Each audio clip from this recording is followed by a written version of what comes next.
What's up, everybody? Dr. Rossi, shrinksitsneakers.com. I'm going to tackle a topic that I think a lot of people have questions about, and my patients certainly always have questions about, and that is the topic of psychiatric medication-induced weight gain and what to do about it. What is my approach to solving this problem or dealing with this issue when it comes up? Now, we know that one of the biggest challenges in psychiatry is medication adherence. One of the challenges is getting people to, take medication on a regular basis. It's hard. I mean, even medicine doctors in internal medicine or whatever have trouble with this same issue. So a large portion of people fail to get better because they either don't start the medication, right? They get the prescription and they never start it, or they don't take the medication as prescribed. They kind of take it when they feel like it. Or in the case that we're talking about here, they have a specific side effect that they don't like, and then they stop taking it, but they don't ever tell the doctor, right? They don't ever come to me and say, hey, like, I've been taking this medication, I'm having this side effect, I don't like it, what can we do about it? So one of the most common reasons for stopping medication, or that's cited by many patients, is weight gain. So we're going to talk about weight gain here, and I'm going to detail kind of my approach. It's like a three-step approach to treating weight gain. So for me, weight management begins on the initial visit. It's something you want to talk about right away. If you're prescribing medication. Now, I don't always prescribe medication on my initial visit. A lot of times I'll tell people, let's do some labs, let's look at some other stuff, and then let's try maybe some CBT or something like that, and then if you're still having an issue, you could come back to me and we could talk about medication. But let's say you've already decided you're going to prescribe the medication to the patient, and you want to work on preventing weight gain before it even happens. So that's the first point. The discussion starts on the initial visit. Now, we do obtain some objective measures, so we always do height, weight, and we calculate a BMI for every patient every time they come in. So we can track the progress and to track the weight gain or weight loss depending on what the circumstances are. Additional tests we might order is a lipid profile if we have some concerns about lipid levels. We might order an HbA1c, so that's a hemoglobin A1c level, to see whether or not a person with, say, diabetes has been well controlled or not well controlled. So we can, and a fasting glucose, obviously. Those three things together might be some initial tests that we order to check to see how the patient is doing. Now, for people with little diet or exercise experience, I keep the information very basic, and I think that's important. Sometimes we put too much technical jargon in our discussions and people don't understand it and they don't know how to use it practically. So I'll keep it really, really simple, and I'll say things like, why don't we just start with eliminating a couple easy things we can eliminate? So if you're drinking sugary beverages like soda or iced tea that's got 30 grams of sugar in every one that you drink, let's just stop drinking those and let's focus on drinking things like water and green tea, right? If we focus on those things, that's a really simple intervention that's going to help somebody manage their weight much easier. So we start there. The next thing I'll say is things like processed foods. If you can eliminate processed foods, things like microwavable dinners, if you're eating those kind of things like, chips and snacks that you find in your food store, and let's start supplementing those with different types of snacks. Why don't we buy a bag of almonds? Why don't we get some walnuts? Why don't we go with a healthier trail mix that might still have things like dried fruit in it, but aren't going to have the calorie content that some of these processed foods are going to have? If you're eating things like white breads, right, you can switch to things like multigrain bread, etc. So we'll keep it really simple. Eliminate processed foods, calorie-containing beverages, and simply increase your intake of fruits and vegetables. Sometimes people get bogged down in this idea that fruits have a lot of sugar in them and they can actually cause weight gain, but I've never seen anyone become overweight because they were simply eating too much fruit. Most of the time when people are gaining weight, it's because, again, they're eating the processed foods, the sugary beverages, and they're not really eating many fruits or vegetables. So increase your intake of fruits and vegetables. Very simple. And when you're making choices at the food store, keep those things in mind. It's a real simple, basic way to kind of handle this. I also have a couple of handouts that I use that sort of detail how you can go about your grocery shopping, looking for foods that make the most sense. So that's the place I would start with these people, and then I would also recommend they track their food intake and beverage intake, right? Because what ultimately happens is people think they're doing a good job a lot of times with their diet, and they're not, because they're not tracking it. they don't actually know what they're taking in, how much they're taking in. So I recommend you either keep a food diary, written one in a book if you prefer that, or if you're into technology, there's a bunch of apps out there. One's called MyFitnessPal that allows you to kind of track your food intake and put everything into it. So if you prefer apps, that would be a recommendation. So then what we do is we build on the diet interventions and we monitor progress from the food diary, and we can make additional interventions and changes as needed, depending on how the patient responds to the medication, depending on whether or not there's any weight gain starting. I don't recommend specific diets to my patients. I want to keep it, again, as simple as possible. And honestly, dietary information, first of all, everything's cyclical. So what you'll see is the fad diets that were popular, 20 years ago come back around and again become popular again. Okay, so the next step, we talked about diet, we talked about exercise, now we gotta talk medication choice. So what I will do with my patients is I'll try to choose a medication that's going to limit the potential for weight gain. That's what you want to do. You want to make decisions, like if weight gain is a real issue for this person that you've identified, or if they're already struggling with weight gain prior to starting a psychiatric medication, then we want to make sure we're not choosing medications that are going to make that situation worse. However, most psychiatric medications cause weight gain, so that's something we're already battling against. This is an unavoidable fact in many cases, but we can avoid certain medications that have the highest propensity for weight gain.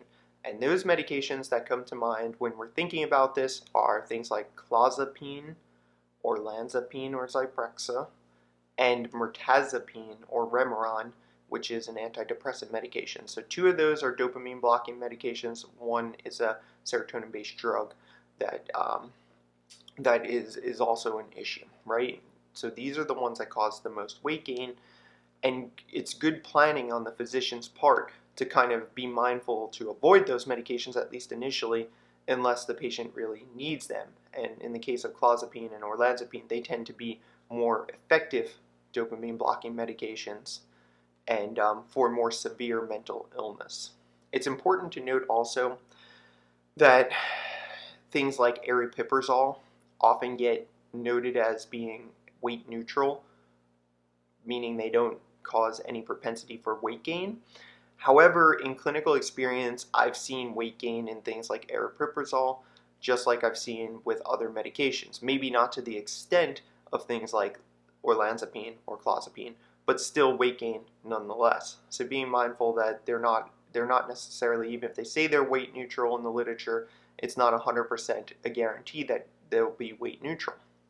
And some of the other medications like lorazepam that are weight neutral are hard to get prescribed because of prior authorization and the requirement to show that a patient has failed other medication trials. So sometimes prescribing the medication you want to prescribe is not easy or possible.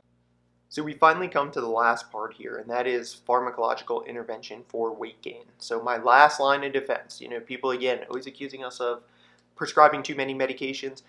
I would say that this is the last defense, right? This is the last thing you would do if a person is on one of these medications that causes weight gain and is having significant weight gain, and you don't know what to do because their diet and exercise isn't working. We need to do something to try to help this person. So last line of defense, we would use a medication. Specifically, I like to use metformin, extended release, 500 milligrams daily after the largest meal. So metformin is a diabetes drug, usually used in type 2 diabetics, and it does not cause hypoglycemia. Person's not going to have a severe hypoglycemia as a result of taking this medication, and there's a lot of good evidence in the literature to support its use in antipsychotic or dopamine blocking medication induced weight gain. So we have some literature to support our decision here, and we know that we're not really going to be at risk of serious adverse side effects here with this medication. Of course, you want to be mindful of the patient's other comorbidities and other medications they're taking.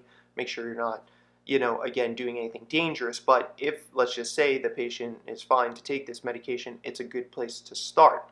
And the ultimate goal would be to start with the 500 milligrams of extended release with the largest meal, with the goal of titrating to 2,000 milligrams a day in divided doses. You want to check a B12 level, vitamin B12 level, you check it once per year, as metformin has been known to reduce levels. One simple way to deal with this is to just have the patient take some B12. It's not going to hurt. So over-the-counter B12 medication. Again, there's a lot of evidence in the literature. There's even some meta-analyses. So meta-analyses take all the randomized controlled trials and look at all the data and conclude whether or not it's an effective drug. So metformin is effective for preventing and reducing antipsychotic-induced weight gain or dopamine blocking medication weight gain. If that doesn't work, or for some reason the patient can't take metformin, there are other options. Another option that's very common is topiramate. So topiramate, or Topamax, it's also known as Topamax. It's sometimes used in bipolar disorder, although not very effective for mood stabilization. There is evidence to support the use of topiramate for antipsychotic-induced weight gain. Again, this comes from randomized controlled trials. So there's greater weight loss in the meta-analyses of topiramate over antipsychotic, over placebo, and the mean decrease is 2.8 kilograms. So 2.8 kilograms, not that much weight, but you know, it's better than placebo. And if someone's really struggling, you may need to go this route. If you're going to use topiramate, the dose has to be 100 to 200 milligrams, depending on the patient's tolerance. And when we talk about topiramate, it's also called Topamax. It's also called Dopamax. And the reason behind that is because some people experience some cognitive issues on topiramate, and they feel like they're not thinking as clearly or as easily and are having trouble in that regard. So being mindful of watching to see if people are having that type of side effect. And getting to an effective dose of topiramate can take some time.